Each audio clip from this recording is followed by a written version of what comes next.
इस सवाल के लिए मेरे पास रिक्वेस्ट आई थी। आपके बीच में से किसी स्टूडेंट ने ये सवाल मेरे पास भेजा था और बोला कि गुरुजी इसको बता दीजिए। मैंने कहा ठीक है, आपकी बात का सम्मान किया जाएगा। और आज इस वीडियो के माध्यम से वो छात्र भी सीखेगा जिसने मेरे को ये सवाल को भेजा था, और साथ में अन्य छात्र भी सीखेंगे जो हमारे सब्सक्राइबर हैं। तो मेरे बच्चों, प्यार से इस क्वेश्चन को शुरू करते हैं, लेकिन उससे पहले मैं आपको बोलना चाहूँगा, अगर आप मैथ में बिल्कुल कमज़ोर हैं या तैयारी आपकी आधी अधूरी है, चाहते हो कि अच्छी तैयारी हो जाए, कम समय में ज़्यादा अच्छे नंबर ला सकें, थोड़ी मेहनत से ज़्यादा नंबर पा सकें, ऐसा अगर कोई आपको कोर्स चाहिए तो हमारे पास एक 16 घंटे का कोर्स है। इस कोर्स को समाप्त करने में केवल और केवल 16 घंटे लगेंगे और इस कोर्स की फ़ीस मात्र 218 रुपये है। महीने के मोबाइल रिचार्ज से भी कम है। मिलेगा कहाँ? डिस्क्रिप्शन में एप्लीकेशन का लिंक है, डाउनलोड करो, जाके परचेज करो। 16 घंटे में तैयार। ठीक है। 100 में 100 नंबर लाना चाहते हो तो इसी कोर्स को कम से कम तुम 6 बार दोहरा देना। अगर 70-80 नंबर तक लाना चाहते हो तो इस कोर्स को केवल 1-2 बार देख के जाना, आराम से उतना नंबर लाओगे। क्लियर हुआ? अब हम इस सवाल को करते हैं। ज़्यादा जानकारी के लिए स्क्रीन पर मेरा मोबाइल नंबर चल रहा है, आप उस पर फ़ोन करके बात कर लीजिएगा या हमारी तरफ से आपको कॉल चला जाएगा। चलिए, ये सवाल हम करते बेटा 1 ओमेगा ओमेगा स्क्वायर, फिर ओमेगा ओमेगा स्क्वायर 1, फिर ओमेगा स्क्वायर 1 ओमेगा। इतना बराबर क्या लाना है? 0 लाना है। ठीक है ना? इतना बराबर क्या लाना है? 0 लाना है। तो मेरे भाई, ओमेगा को देख करके परेशान मत होना, ओमेगा तुम्हारा ही दोस्त है, कोई गैर नहीं है। ठीक है। कैसे करेंगे? इसका लेफ्ट हैंड साइड पहले लेते हैं। लेफ्ट हैंड साइड हमने ले लिया 1 omega omega square omega omega square 1 omega square 1 omega हमने लिख दिया। लेफ्ट हैंड साइड देख के मैंने यहाँ पे लिखा। अभी तक मैंने कुछ भी ऐसा काम नहीं किया जो समझाने वाला चीज़ हो। अब मैं जो करूँगा वो समझना है। ठीक है, ध्यान दीजिए। बराबर के नीचे बराबर, फर्स्ट वाला एलिमेंट लिखेंगे तो कोष्टक बनाएंगे, तो फर्स्ट वाला चीज़ को लिखेंगे, उस लाइन को पूरी तरह से मिटा देंगे। मिटाने के बाद 4 एलिमेंट बचेगा, चारों का तिरछे तिरछे गुणा करके घटाएंगे। इसका इसमें करेंगे ओमेगा स्क्वायर गुणे ओमेगा, तो क्या हो जाएगा? Omega cube. क्या हो जाएगा? ओमेगा क्यूब माइनस 1 गुणे 1 करेंगे तो 1 आएगा, कोष्टक बंद। अब ये बीच वाला लिखेंगे तो बीच वाले का चिन्ह माइनस होता है, माइनस में ओमेगा लिखिए। अब फिर ये वाली लाइन पूरी तरह से मिटाइए। क्या बच गया? ओमेगा गुणे ओमेगा, ओमेगा स्क्वायर हुआ, माइनस ओमेगा स्क्वायर गुणे 1 तो ओमेगा स्क्वायर, यानी अंदर omega square minus omega square. ठीक है, यहाँ तक क्लियर है? प्लस लास्ट में लिखेंगे ओमेगा स्क्वायर, कोष्टक में ये वाली लाइन काट देंगे। अब तिरछी तिरछा फिर गुणा करेंगे, ओमेगा एक कम ओमेगा माइनस ओमेगा स्क्वायर गुणे ओमेगा स्क्वायर ओमेगा की पावर 4, तो क्या बन जाएगा? ओमेगा माइनस ओमेगा की पावर 4। ये आपका हुआ विस्तारीकरण। समझना केवल इतना ही था। इसके आगे का प्रोसीजर बहुत ईजी है। 1 ओमेगा क्यूब जहाँ जहाँ रहेगा वहाँ वहाँ क्या लिखना है? 1 लिखना है, क्योंकि सूत्र होता है ओमेगा क्यूब इक्वल टू क्या होता है? 1 होता है। ठीक है, तो देखो ओमेगा क्यूब का मान 1, फिर -1 ये खुद है, फिर माइनस ओमेगा स्क्वायर, ओमेगा बाहर है, ओमेगा स्क्वायर में से ओमेगा स्क्वायर घटेगा 0, plus omega square 1 minus omega अंदर, माइनस ओमेगा की घात 4 को लिख सकते हो ओमेगा क्यूब गुणे ओमेगा।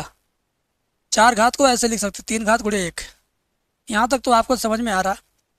इसके आगे देखो 1 में से बन जाएगा 0, 0 गुणा इसमें हुआ 0 और 0 गुणा इसमें हुआ 0, यानी टोटल जितना मैंने बॉर्डर में घेर दिया है ये पूरा का पूरा कितना? ये सब 0 है। जितना मैं मिटा रहा हूँ ये सब क्या? 0 है। केवल यही बच रहा है। कौन बच रहा? केवल यही, ओमेगा स्क्वायर ओमेगा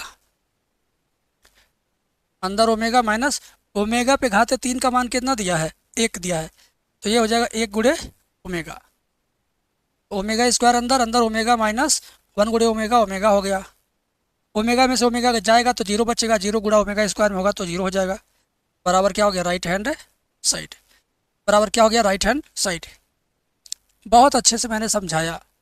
अब जिसने ये सवाल भेजा था उसको समझ में आया कि नहीं, कमेंट में बता देना भाई। और जो नए बच्चे इसको देख रहे हैं वे भी अपनी राय हमें कमेंट में बताएं, क्योंकि आपके कमेंट के हिसाब से मैं अगली वीडियो बनाता हूँ। आपका कमेंट आता रहेगा तो मुझे लगा कि मेरा पेमेंट आता रहेगा, ऐसा सोच लीजिए आप। ठीक है, चलिए अगला क्वेश्चन जो मैं बताने वाला हूँ बहुत ही बड़ा है, बहुत ही शानदार है, रैखिक प्रोग्रामन है। ये 5 नंबर में आपके पेपर में आता है। कोई भी टीचर आपको बताएगा तो आप कन्फ्यूजन में पड़ जाएंगे, लेकिन मैं बताऊंगा तो आप कन्फ्यूजन से बाहर निकल के समझेंगे। तो क्या आप तैयार हैं इसको सीखने के लिए? कमेंट में यस या नो बोलिए। क्या आप तैयार हैं, रेडी हैं? अगर रेडी है तो कमेंट में रेडी जरूर लिखना मेरे भाई। अगर तुम रेडी लिखते हो तो ये मानता हूँ मैं कि तुम मेरी वीडियो मन से, ध्यान से, लगन से देखते हो। ठीक है, तो चलो कमेंट में लिख दो रेडी। 5 नंबर सिखा दे रहा हूँ। ग्राफिक विधि से रेखीय प्रोग्रामन समस्या जेड बराबर 4x प्लस वाई। जेड बराबर क्या? 4x plus Y. X plus Y less than equal to 50 और 3x प्लस वाई है लेस देन इक्वल टू 90। फिर क्या है? एक्स और वाई दोनों ग्रेटर देन 0 है। एक्स और वाई दोनों क्या ग्रेटर देन 0 है। थोड़ा लाइट की कमी आ गई, अभी मैं लाइट ठीक करके फिर आपसे बात करता हूँ। लाइट की व्यवस्था हो गई। अब देखो, ध्यान से देखो, 1 2 3 4, ये 4 लाइन और ये लाइन, कुल मिला के 5 लाइन मैंने इस प्रश्न में से निकाला है। तो ये काम तो आपको भी आ जाएगा। ये 5 लाइन इस प्रश्न में से निकाल लेंगे आप, ठीक है ना। अब क्या करेंगे, ध्यान से देखिए। अब धीरे धीरे आप नीचे बढ़ेंगे, धीरे धीरे नीचे बढ़ेंगे। इन 4 लाइन को एक नॉर्मल समीकरण में पहले बदलिए, ठीक है ना। सीधे लिखिए एक्स प्लस वाई बराबर 50, 3x प्लस वाई बराबर 90, एक्स बराबर 0, वाई बराबर 0। अब इसका नाम समीकरण 1, इसका नाम समीकरण 2 रखिए। ये आपका 3 और ये आपका 4, ठीक है। यहाँ तक क्लियर है? बताइए, यहाँ तक क्लियर है ना। आगे देखिए क्या करना है। समीकरण 1 को 2 को सॉल्व करना, एक्स वाई का मान निकालना है। तो सीधे आपकी मर्जी, आप जितना डायरेक्ट कर सकते हो उतना डायरेक्ट करके निकालिए, क्योंकि क्लास 8 का काम है।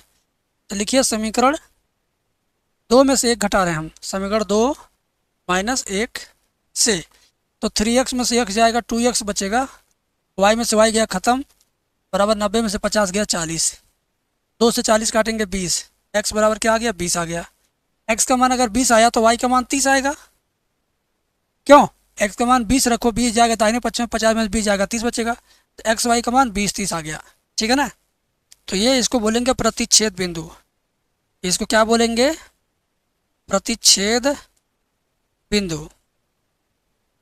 प्रतिच्छेद बिंदु कितना कामा कितना आया? 20 कामा 30 आ गया, ठीक है। अब इसके बाद छोटे छोटे 2 को टेबल बनेंगे। जितना समीकरण इसमें रहेगा एक्स वाई को छोड़ करके, एक्स वाई 0 वाला समीकरण छोड़ के, 2 समीकरण है तो 2 टेबल बनाएंगे, ठीक है। चलिए, तो एक टेबल बनाते इस तरीके से, इसमें बॉक्स बनाएंगे और इसके ऊपर आप पहला समीकरण एक्स प्लस वाई बराबर 50 लिखिए। एक्स प्लस वाई बराबर 50, इसमें x इसमें y, x का मान 0 तो y का मान 50, y का मान 0 तो x का मान 50। अब इसी तरीके से 3x प्लस वाई बराबर 90 के लिए बनाइए। 3x प्लस वाई बराबर 90 के लिए भी एक टेबल बनेगा। इसमें भी सेम तरीके से 3 खाना रहेगा, यहाँ पे x यहाँ पे y, ये 0। अगर x का मान 0 रखें तो y का मान 90 हो गया, y का मान 0 रखें तो x का मान 3 से 90 काटेंगे 30, ठीक है ना। तो अब इतना काम करने के बाद आपको ग्राफ बनाना है, चित्र बनाना है। तो ग्राफ कैसे बनेगा? इन्हीं दोनों टेबल के हेल्प से बनेगा। ग्राफ बनाने के लिए बहुत ज़्यादा लफड़ा नहीं है, सीधी सी बात है। इसमें आपको अधिकतम सबसे बड़ा अंक क्या दिख रहा है? सबसे बड़ा अंक 90 दिख रहा है, 90। तो 10 20 30 40 करके आप यहाँ पर के छोटे छोटे खाने बनाइए। एक खाना समझो 10 का रहेगा, 2 खाना बना समझो 20 का हो गया, 3 खाना 30 का, समझ गए। अगर मान लो 25 का बनाना है तो 2.5 खाना हो जाएगा। तो 10 20 30 40 50 60 70 80 90, 10 20 30 40 50 60 70 80 90, है ना। तो भाई देखिए ध्यान से, ओ लिखिए 0 कामा 0। अब क्या होगा, ध्यान से समझने का प्रयास करते हैं। एक्स वाई का मान यहाँ 50 50 है, तो इसमें से 50 50 का मतलब 5 5 खाना, 1 2 3 4 5 ये हुआ, 1 2 3 4 5 ये हुआ, है ना।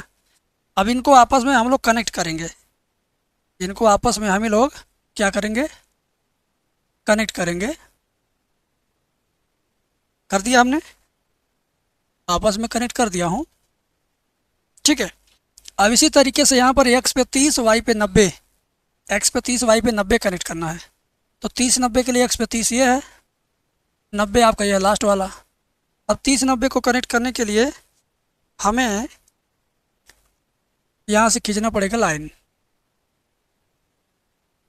ठीक है, हाँ चलिए, अब इसको भी हमने थोड़ा अलग कलर में कर दिया, वाइट कलर में। तो वाइट वाला क्या 30 90, वाइट वाला क्या 30 90 था, यानी 3x प्लस वाई बराबर 90 वाला है। ये क्या 3x प्लस वाई बराबर 90। येलो वाला क्या, येलो वाला है x प्लस वाई बराबर 50, x प्लस वाई बराबर 50। ठीक है, अब ये जो दोनों का कटान बिंदु है ना, पीली लाइन सफ़ेद लाइन, दोनों समीकरणों का कटान बिंदु हमने ऑलरेडी 20 30 निकाल लिया है।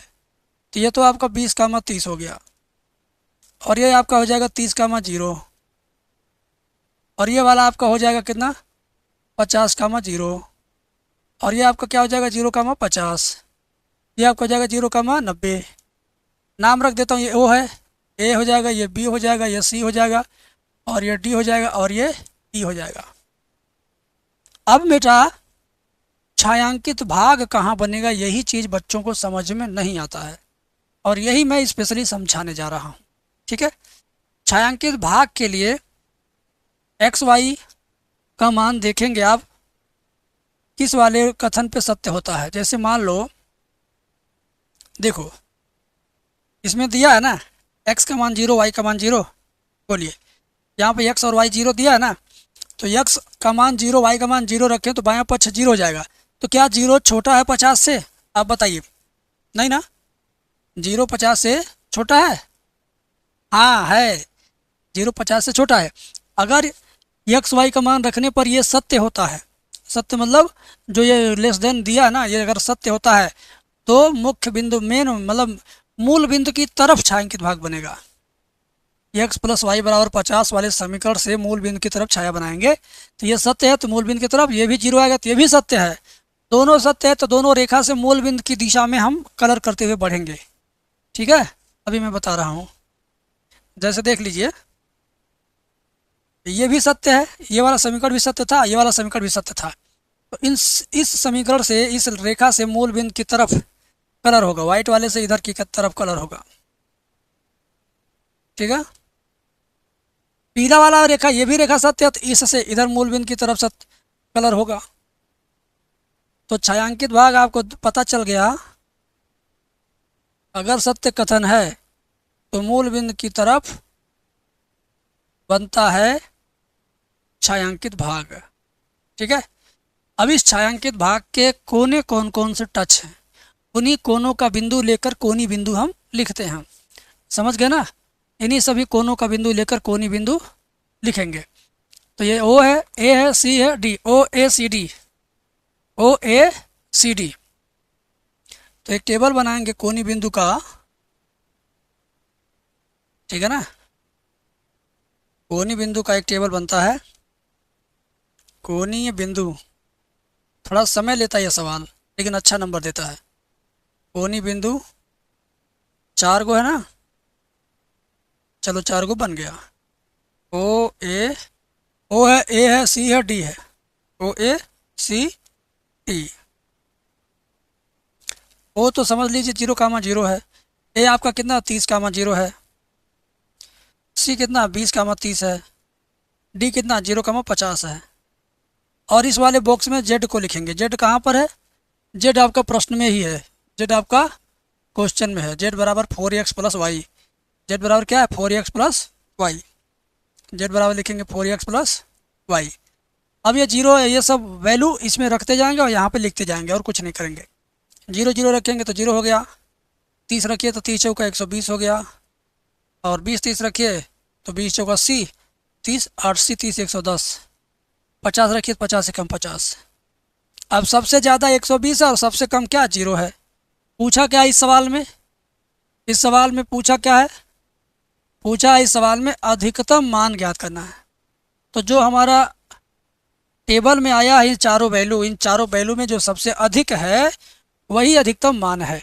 ठीक है ना, लिखेंगे यहाँ जेड का अधिकतम मान, जेड का अधिकतम मान बराबर कितना, बराबर 120, बराबर 120। ये हुआ आपका आंसर। ठीक है, अब इस सवाल को हल करने में समय लगता है और 5 नंबर से कम कभी पूछा ही नहीं। तो मैं समझता हूँ कि आप इसको इतना बढ़िया तैयार करिए, इतना बढ़िया प्रैक्टिस करिए, इतना बढ़िया समझिए 2 से 3 बार 4 बार, कि आप इसको 5 मिनट से कम समय में कर लीजिए। हमने इसको समझाने में 10 मिनट समय ले लिया, लेकिन आपको समझने के बाद केवल 5 मिनट का समय लेना है। उससे कम लेते हैं तो और अच्छी बात है, उससे ज़्यादा लेते हैं तो ये समझ लीजिए आपके नुकसान की बात है। अब ये क्वेश्चन आपके सामने गुर्र गुर्र कर रहा है, तो इसको कैसे हम लोग डील करेंगे। ये आंशिक भिन्न का सवाल नहीं है, ये अलग टाइप का सवाल है।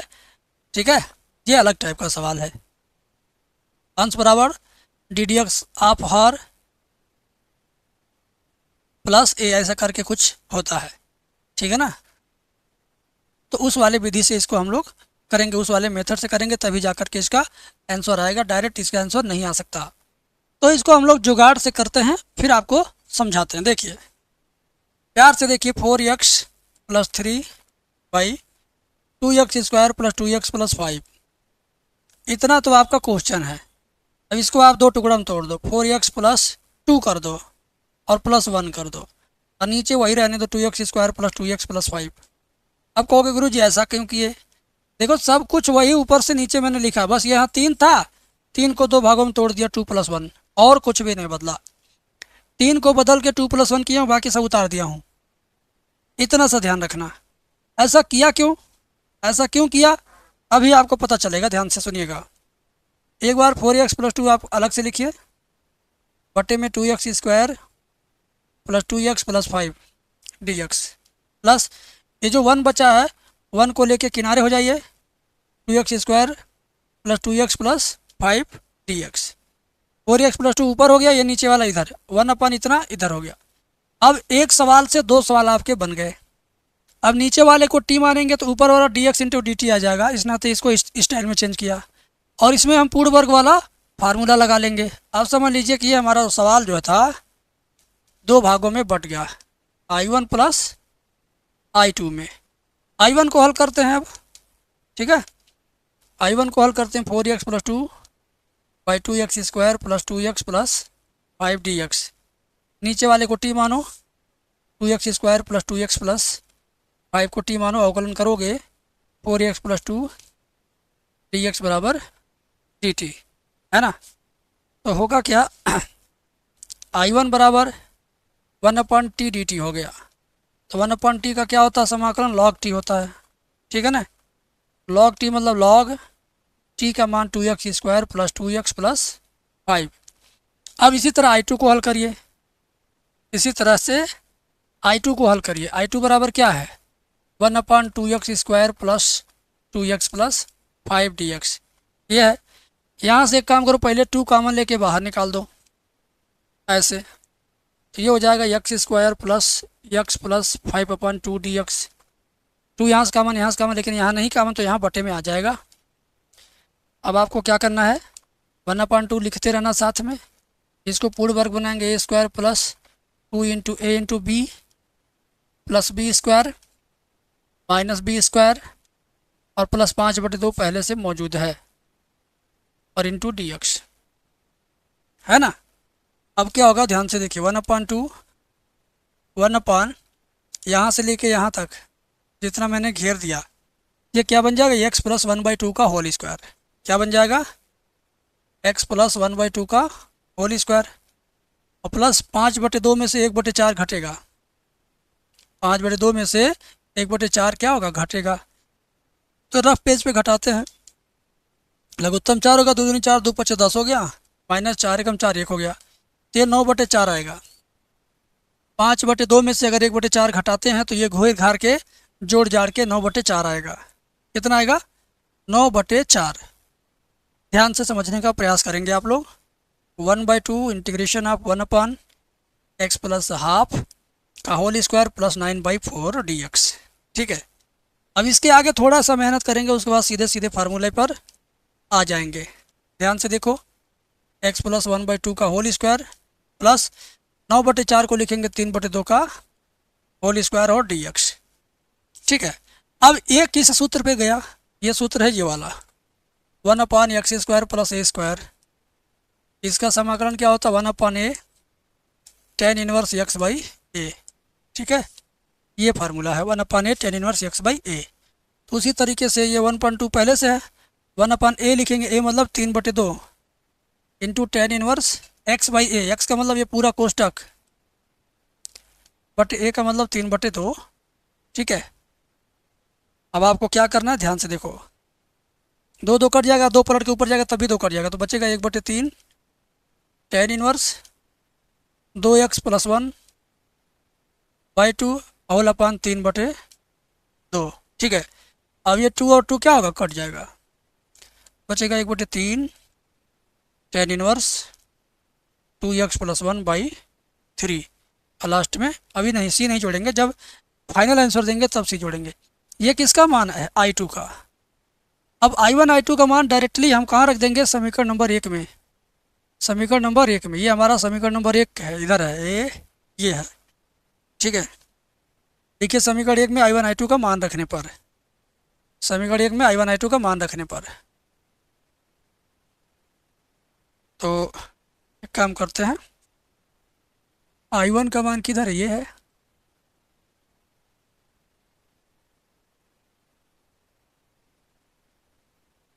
ये है I1 का मान, I2 का मान ये है नीचे वाला,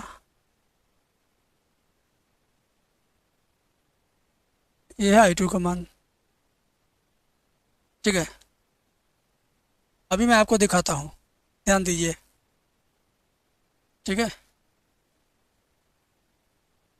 यहाँ लिखेंगे समीकरण 1 में I1 व I2 का मान रखने पर, तो ये था समीकरण 1, I बराबर ये I1 हो या प्लस ये क्या I2 है।